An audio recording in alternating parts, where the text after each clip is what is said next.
Yeah, this is Billiam, and I have a secret obsession with Scooby-Doo. Over the years, there have been over a dozen different Scooby-Doo shows, TV specials, movies, and whatever. Most of them follow the classic formula and emulate the show's classic aesthetic one way or another. Scooby-Doo, Shaggy, and the gang stumble across a mystery involving the identity of some dude in a monster costume. We all know the drill. And I would have gotten away with it too if it wasn't for you. Meddling kids, right? Right? Why, yes. How did you know? That's remarkable. It's not like meddling is the obvious word in that context. As of this video, I have seen every single Scooby-Doo show. I've made so many videos on that darn dog, and I've saved the weirdest ones for last. Maybe this time we shouldn't have meddled. We shouldn't have meddled. From sidekicks no one remembers, such as Scooby-Dum, spin-offs about Shaggy and Scooby getting rich while kicking the rest of the gang to the side, the one with the art style people hate, the only self-aware Scooby-Doo program worth a damn, and your personal favorite Scooby-less Scooby-Doo show, Velma. These are the weirdest Scooby-Doo shows. So, jump in the mystery machine with me if you're ready, and let's go. You wanna know what's scarier than unsolved mysteries and the ghost of Milo Booth?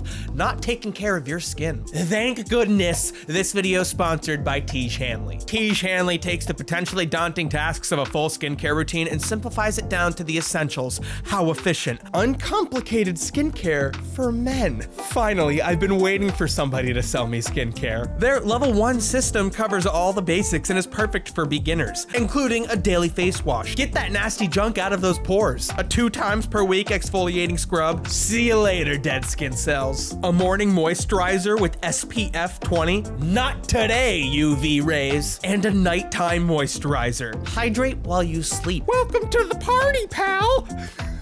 Each Tiege Hanley box comes with an instruction card, so you'll never be questioning when to use each of the products. The eye cream is super moisturizing and really delicate around my eyes, making it perfect for both a daytime, nighttime routine. And yeah, you heard me. I wash my face both daytime and nighttime, and you can too. It's uncomplicated. And if you don't believe me, check their website. They have over 7,000 5-star reviews. When you're a member of Tiege Hanley, you also get a ton of benefits besides the ones you get from the product themselves. Members get at least 20% off the retail price, options to customize your boxes, exclusive monthly deals, free shipping in the US, low-cost shipping to most other countries, and the option to pause and cancel at any time. Because Tiege Hanley is sponsoring this video, they're offering my viewers a great deal. Just click the first link in the description and you'll get 30% off of your first box, plus a free gift. Don't miss out on this deal. Click that link and get started today. Of all the classic Scooby-Doo shows, the Scooby-Doo show is probably the easiest to overlook. First airing in 1976, this show wanted to be a return to form, honoring the series' first season, Scooby-Doo, Where Are You?, which had aired 7 years earlier. Gone were the musical chase scenes, hour-long format, and celebrity guests of season past. All those elements of which just seem so quintessential to Scooby-Doo. Believe it or not, the Scooby-Doo show feels like classic Scooby-Doo, with the gang traveling around the country, visiting their rich relatives and friends with questionable interests. Velma and Daphne watch their friends chant something vaguely racially insensitive, causing a ghost to show up to tell them to shut up and to stop that because they're being racially insensitive. Sign this parchment promising never to play the sacred chant again. I'm sure fans back in the day were worried this was gonna be a woke 70s reimagining of the '69 classic. But when unmasked, he's just a white guy named Roger who wanted to steal the rights of the song because he thought Mamba Wamba was going to be a big hit. Typical Scooby-Doo. The Scooby-Doo show has a great stride of silly monsters. We have the pterodactyl ghost, who you may remember as the twist villain of Scooby-Doo 2 Monsters Unleashed. The 10,000 volt ghost, who you may remember from Scooby-Doo 2 Monsters Unleashed. The no-face zombie and gorilla, they're a team. Demons, the demon shark, gator ghoul, Gramps the vamp, Merlin, and the forever scary ghost of Milo Booth.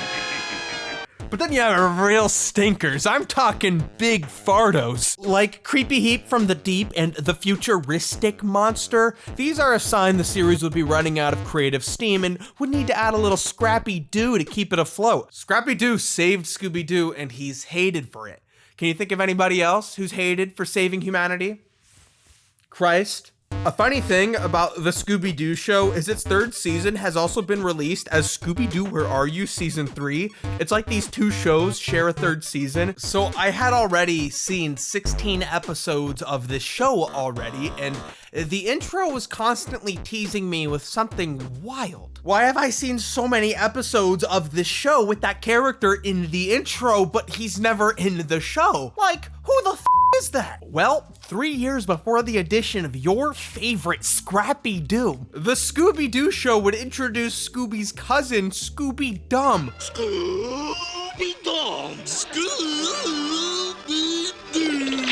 The first time they say hi to each other, it goes on for way too long, and they recycle this animation a couple of times, so you just know these two love to tango. 4 episodes out of 40, whatever. Every intro, we're promised Scooby-Doo is gonna meet up with Scooby-Dum, despite Scooby-Dum only being in it for 4 episodes. But if you really love Scooby-Dum, you could experience him as a walk-around character at Carowinds in North Carolina. I could only find one image of this meet and greet opportunity, an opportunity I have sadly missed, as Carowinds have rethemed their Scooby-Doo park. Scooby-Dum has nothing going on under that bucket hat, yet he always finds clues. He's even got a catchphrase. Clues?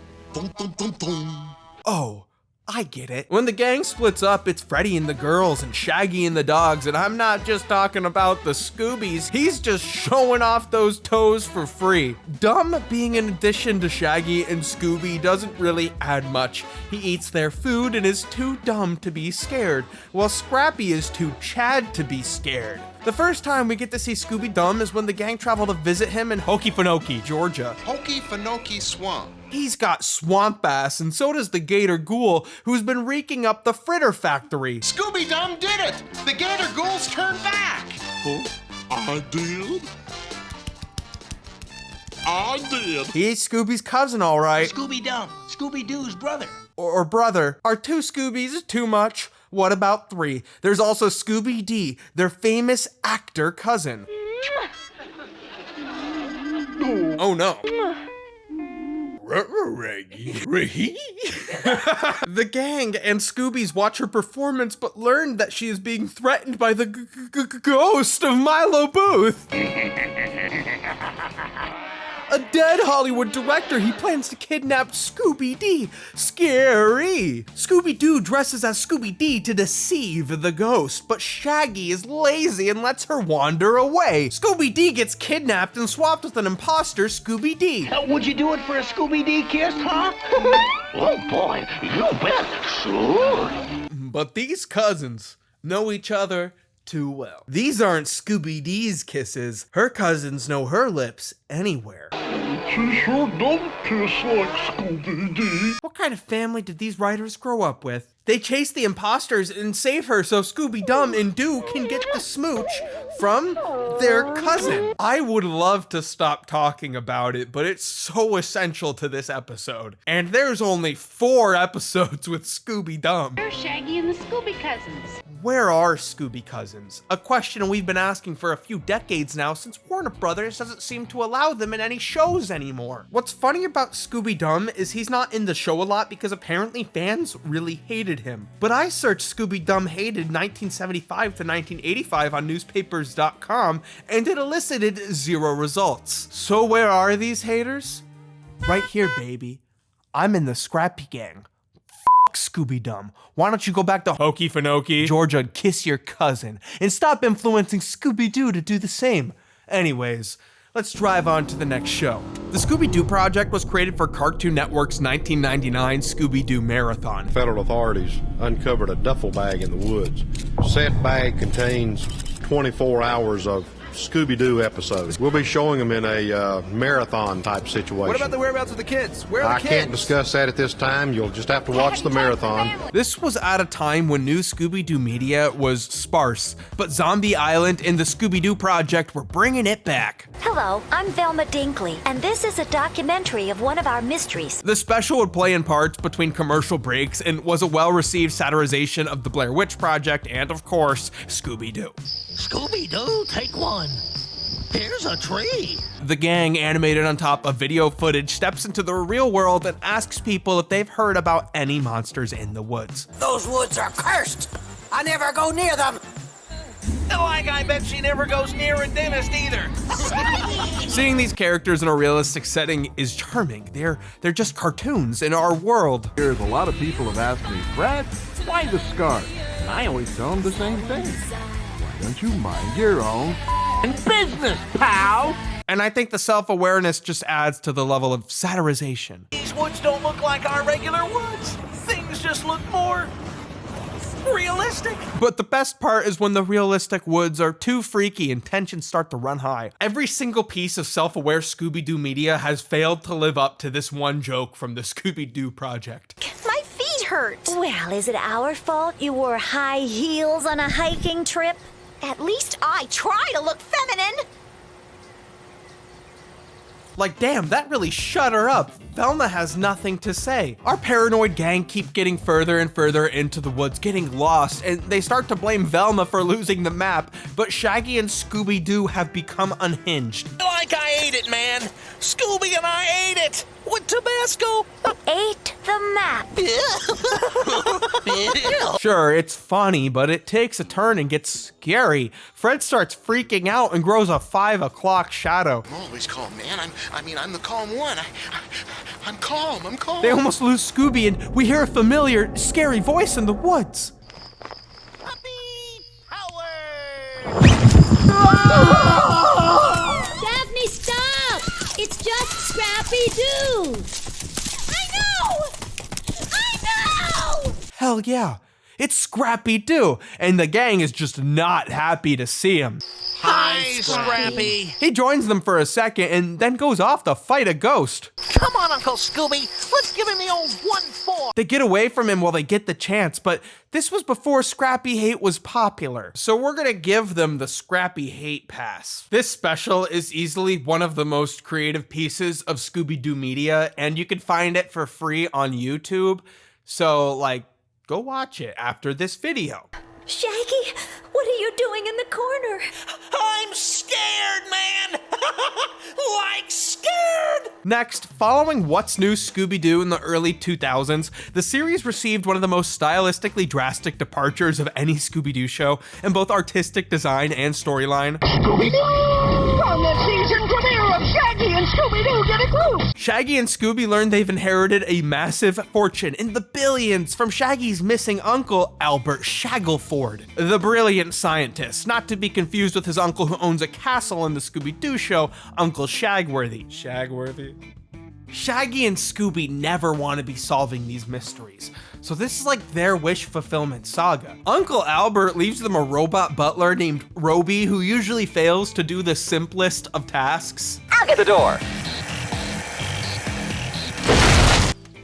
Nephew Shaggy, Ruby-Roo, I have completed my list of chores. I mean, he's not annoying. That's my assessment. Shaggy has an okay design, but Scott Menville, who voices Teen Titans Robin's voice, is too Mickey Mouse adjacent for me. Call you later from the mansion. Mansion? That's right, Scoob. My uncle left us one of those too. He's just like Scooby-Doo. When like Casey Kasem's like, who gave Scoob the wheel? Reggie real fast. And then Matthew Lillard Shaggy's like, Scooby-Doo. He just doesn't hit Shaggy very good for me. But neither do I. But Scooby-Doo is super cute. It's a very hard design to dislike. The intro is a punk ska attempt. And Shaggy and Scoob are against Nazis, apparently. That is a Nazi salute, unless some dweebulon in the comments want to tell me it's like a Viking salute or some shit. They don't go against monsters in this show, just this Nazi guy, Dr. Phineas Fibes. If you know these comparisons, this show feels like a bridge between Johnny Test and Phineas and Ferb. They create Scooby snacks which transform Scooby. He could be smart or strong or change into weird things like a mountain lion or a dolphin. The mystery machine becomes anything they want. Ready? You ever think about the lack of clarity over who owns the mystery machine, Shaggy or Fred? Their world has no boundaries. Thanks for the money, Uncle Albert, who's not dead. He's just missing. Fellow YouTuber The Second Dimension did a really enlightening interview with showrunner and creator Ray De Laurentiis. Before Shaggy and Scooby-Doo get a clue, De Laurentiis wrote and created a show remembered as a SpongeBob ripoff, Coconut Fred, which also aired on Kids WB. In The Second Dimension's interview, De Laurentiis describes Warner Brothers wanting him to do something different with the Scooby brand, since research indicated What's New Scooby-Doo confused the audience, many of which did not realize it was in fact new Scooby-Doo episodes. De Laurentiis noticed his kids only cared about Shaggy and Scooby, so that's where the idea of cutting the gang came from. But as a lot of you know, this is not the first time Scooby-Doo has tried this. In the 1980s, there was a long run of Scooby-Doo episodes with just Shaggy, Scooby, and Scrappy-Doo. It's the most mindless run of nonsensical, surreal episodes of Scooby-Doo ever, the indisputable low point of the series, which later got a little better with the reintroduction of Daphne. Shaggy's gonna be there, and Daphne too. There are funny jokes, but it feels much more monotonous than your typical Scooby show, which is wild to say. Shaggy and Scooby want to throw $1 billion party. They don't invite the gang, by the way, who do show up occasionally, so that's strange. But Roby can't seem to keep things in line, causing problems for their short, angry neighbor. He's like, if one more thing goes wrong, you're out of here. The Nazi guy tricks Shaggy and Scooby into thinking they need a new robot butler because Roby isn't great. Agent 2, one of 2 recurring henchmen, arrives at the party with this evil robot who I think has a pretty cute design. The robot starts messing up the party, which has the short, angry neighbor on edge, but Shaggy and Scooby lure the evil robot into the lab downstairs where they shrink him down. Cute! While they're at it, they make their short, angry neighbor taller, which makes him less angry. Now he's just their neighbor. Look at me. I'm downright lanky. So that's funny. Instead of the show having a mystery every episode, the central mystery is, where is Uncle Albert? The twist is he was working undercover with Dr. Phibes, the Nazi, as this scientist nerd the whole time. That's how he's always able to help Shaggy and Scooby. I'm sure they dropped hints throughout the series, but the only hint I saw throughout the whole thing was this innocuous moment where the scientist guy jumps and his wig falls off for just a second.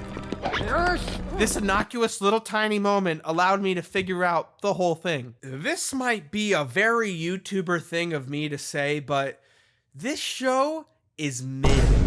Gotta wash my mouth out with soap, like, ugh. Just reminds me a little too much of my least favorite Scooby-Doo show. All right, here we are. People hate the designs of Be Cool Scooby-Doo. At first glance, it does fall into that Family Guy, Brickleberry, generic adult cartoon vibe. Though in 2015, this style was a little less stale. But finally getting around to Be Cool Scooby-Doo, it easily became one of my favorite Scooby-Doo shows.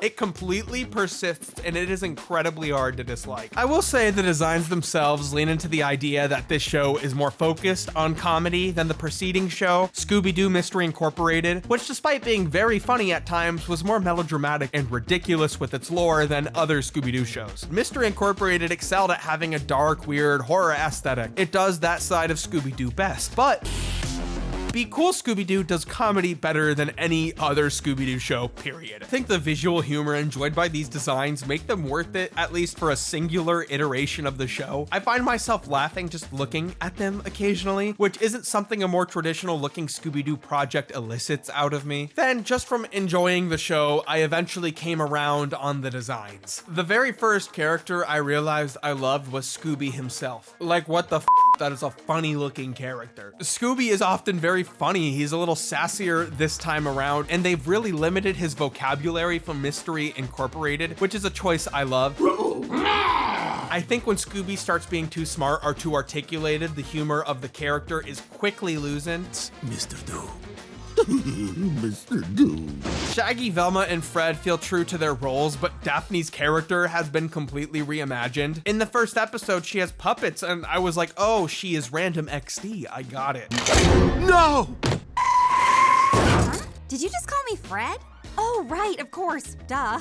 Probably because I'm inexplicably dressed exactly like Fred. But honestly, it grew on me not only because of Grey Griffin's great line deliveries, but making jokes out of Daphne's many interests don't feel random because each one is established at the beginning of the episode and always ends up playing into the story. Like the puppets act as a way for the characters to vent their frustrations out at each other. Well, I'm Velma. I trust books more than I trust my friends. Like I'm Fred. I put my friends in danger for clues. I'm handing out puppets. The more cartoony designs are contrasted by the surprisingly sincere relationship between the gang. Like that puppet therapy session got a little heated. There's an edginess to the humor for sure, but season 1 producer Zach Moncrief insisted that this wasn't supposed to be a campy or meta take on Scooby-Doo. And having watched it, I completely agree. All of the humor is injected into the classic formula with full respect to the classic formula. Danger-prone Daphne, my foot. In fact, both feet and both hands. I thought you Daphne-proofed the mystery machine. There is no melodrama, but a lot of the humor now comes from the characters reasonably getting annoyed with each other. There's always a mystery to solve, but each episode also usually has a plot line between all of the characters. Stories about them as friends and Fred's ass. That's why I'm wearing shorts!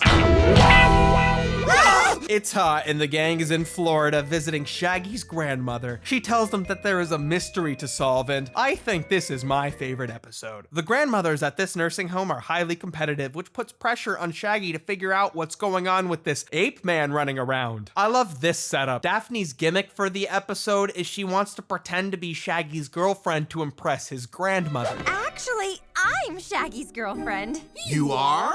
You are? Yes. It creates a very funny tension for Shaggy to have to balance during this personal mystery. Now, if you ladies will excuse us, we have a mystery to solve. Isn't he just so canoodleable? It's really funny because we don't know if Daphne is committing because she always commits to the bit, or if maybe she likes Shaggy, paired with her true disdain for Fred's butt. Don't do this to me. I am a Shaggy Daphne shipper. I am a rare breed. Sis, no.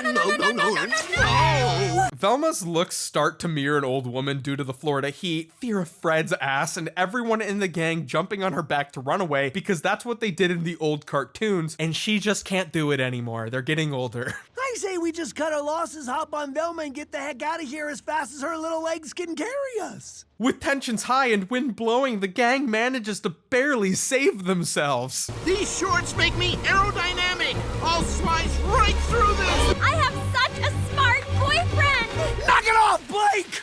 I like Shaggy and Scooby, but to me, their most tired bit is when they have to get into a disguise to fool the monster. It's one of Scooby-Doo's stalest jokes, but Be Cool Scooby-Doo has me laughing at these same old gags, being able to make them feel fresh again with these silly-looking characters. Tough day? Tell me about it. Turns out the ape terrorizing the nursing home was just Shaggy's grandma, trying to show off how smart and talented her grandson is to the other grandmas. It's a very sweet and silly ending, and she did not commit any crimes. Also, the gorilla is just a classic Scooby-Doo villain. Let's hit the beach! You know, at least one of the grandmas should be into Fred right now. Right? Like, come on, lost opportunity. You know, having finished Be Cool Scooby-Doo, I have now watched every single Scooby-Doo show. Hey, Billiam, it's Nictendo from the YouTube channel, Nictendo. I heard that you just finished watching every Scooby-Doo show, and I just wanted to call you and say, that's pretty swell. Not many YouTubers have accomplished that much. Anyways, be cool, Billiam. I'm always cool. Anyways, y'all, now I gotta get some YouTube views and talk about Velma. Scooby's latest format-breaking entry. It's supposed to be an adult take on Scooby-Doo, but there's no Scooby-Doo, and a lot of people didn't like it because they thought it was too far removed from what Scooby-Doo is. Right off the bat, I think Velma is different because Scooby-Doo already did a show styled like an adult cartoon. Like, if the characters in Be Cool Scooby-Doo said everyone would love it. And I don't necessarily get the appeal of doing an entirely new Scooby-Doo show just so they can say Obviously, Mindy Kaling's involvement gave a pretty great start to style a new version of the character, and when I heard about this, I really didn't hate the idea because she wrote some of the best episodes for The Office. This isn't some random person walking into a franchise, though obviously when the trailers dropped, a lot of people had strong opinions against the show, and I admittedly lost my interest in it. But like Big Mouth on Netflix, all of the haters can't compete with the fact that people watched it and enjoyed both Big Mouth and Velma. The only point I'm making is these are popular shows. Being a certified scoober and having seen it, I don't really like it per se, but I definitely don't hate it. It's less of a parody of Scooby-Doo and more of a parody of the Riverdale style, a show of course that is based on Archie Comics, which is in the direct lineage of Scooby-Doo, and they make the comparison. The only hook a good show ever needs is good storytelling. Then why was your favorite part of the Riverdale pilot when Betty and Veronica kissed? As for there not being a Scooby stand-in, Warner Brothers had this single stipulation with doing an adult version of Scooby-Doo. Scooby wasn't allowed to be in it. In Velma, Velma is a loser at her high school and everyone hates her except for Norville, not called Shaggy, Rogers. Also in her school is rich asshole Fred Jones and Velma's childhood best friend turned popular girl, Daphne Blake. Oh, and they all want to get frisky with the Velma. Daphne and Velma kiss? Okay, time to change out that hot dog water, which is in fact the name of Velma's love interest from Scooby-Doo Mystery Incorporated, Hot Dog Water. That's why they're sitting next to each other in the van. Mystery Incorporated leaned into the teen melodrama, and it's also the show that originated the name Crystal Cove as the gang's hometown. So long, Coolsville. I think Coolsville sucks. After murders start happening at Crystal Cove High, Velma reignites her passion for mystery solving, which has been dormant ever since the disappearance of her mother, who herself was a mystery writer. Velma has panic attacks when she thinks about solving mysteries, and I really don't like how these are illustrated as full-blown psychotic episodes, and how Daphne is able to just kiss her without consent to break her out of her panic attack. It's just not funny or a realistic depiction of a panic attack, so it really makes me disconnect from the character. Not like Puss in Boots though. That man's struggling. I don't love a majority of the adult humor. I think often that is the weakest parts of adult cartoons. Obviously there are plenty of funny, inappropriate jokes, but usually I find that humor only to be present to give adults a license to watch cartoons. Sort of like how today's sponsor Tish Hanley gives men the opportunity to practice good hygiene for once. It wouldn't be something I typically complain about, but the rest of the adult-minded comedy comes with this uppity kind of industry humor throughout the whole show that I do not vibe with. Jokes about comedians and #MeToo, B-list actresses believing in ghosts. Like, am I missing a reference to somebody in particular? Sitcoms going on forever through an undying commitment to looking back. It's like, why are all of the jokes written for the executive funding your show? It's more seamless without the title card. And I still say my old job as a television executive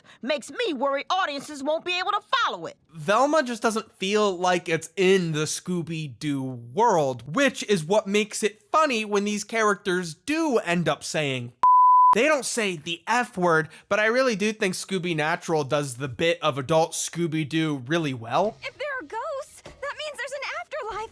Heaven, hell. Am I going to hell?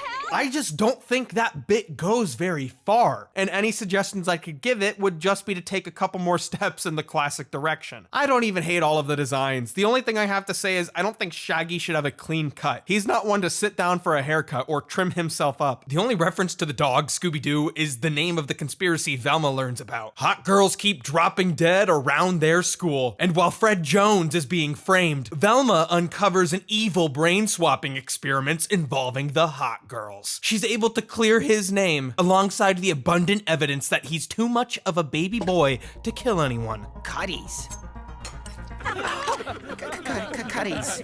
Mother, Cuddies. Oh my God, he is just like a little boy. I just don't really feel like Fred has ever been like an infantilized character. He can be a doofus for sure, but you know, that's just not Fred. Fred's intelligence is always so elastic in Scooby-Doo. This is the dumbest he's ever been, where arguably Be Cool Scooby-Doo is like the smartest he's ever been. There's an undertone of appreciation for Hanna-Barbera characters throughout the show, but as a gang, the Scooby-Doo characters feel like a very cynical take, except for Shaggy. Shaggy, but then his sincerity becomes the joke. I also feel like by the end of the season, you get the idea that they're trying to lead these characters in a direction that's more familiar. Like they're doing the whole Han Solo gets his blaster origin story, which I'm not always a fan of. Like, just give us the thing. Take 2 episodes to give us an origin. The truth is, Adult Scooby-Doo is just a joke that has been done so much. Shaggy and Scooby reference weed in the live action movies, and although I think Velma's take that Shaggy doesn't like weed at all is a funny twist on the expectation of the character, that joke was already done in Harvey Birdman, Attorney at Law. Who are we to look at these 2 fine young men? The ultimate punchline is, they're just like that. However, Velma does take that joke one step further by making stoners love Shaggy who hates drugs. You know what 420 is, right? Yeah, it's code for adults who still watch cartoons. Shut the fuck up. The animation and overall look of the show are pretty solid. There are some funny visual gags, and I gotta say, some of the vocal performances are great, though Mindy Kaling's vocal performance leaves some room to be desired. Oh God, it's Krista! And she also has no brain! Turns out voice actors have that job for a reason. Like, I'm sure if you were to have filmed her, we would have got what she was going for. But that's not voice acting. It is, but it's not preferable voice acting. There's a moment where all 4 of the characters are together, which does not happen frequently, and a classic piece of Scooby-Doo music drops, and it feels like Scooby-Doo for a second. They do their raunchy take on a few of the classic gags without diving too far into it, and there are these very small slivers that give me the desire to keep watching. Maybe they'll get something fun in the next season, but I feel like I'll be punished for holding my breath. They're doing a season 2, and I know the thing that could turn it all around is to give Norville a dog. One that walks on 2 legs, wants to beat up all the bad guys all the time, call him Scrappy-Doo. Everyone will love him because if there's anything people love more than hating Velma, it's hating Scrappy, and to put them both together, it would be perfect. Trust me, it's sound logic. I think the reason I don't hate Velma is because if watching the entirety of Scooby-Doo has taught me everything, that the only thing a really weird version of Scooby-Doo means is that a really normal one is right around the corner. Warner Brothers, all you gotta do is bring back the canceled Hex Girls movie. Then we'll ignore Velma season 2 and all the people who liked it can watch it. But they're fake Scooby-Doo fans. They don't love Scooby-Doo like I love Scooby-Doo. And if you could remember to like this video, comment down below about your favorite iteration of weird Scooby-Doo, subscribe, and even potentially join our membership program down below. That would be swell. Also, if you want to hear more in depth about Be Cool Scooby-Doo, please check out Nintendo's video, linked here and down below. Thanks, Nintendo. Anyways, see ya.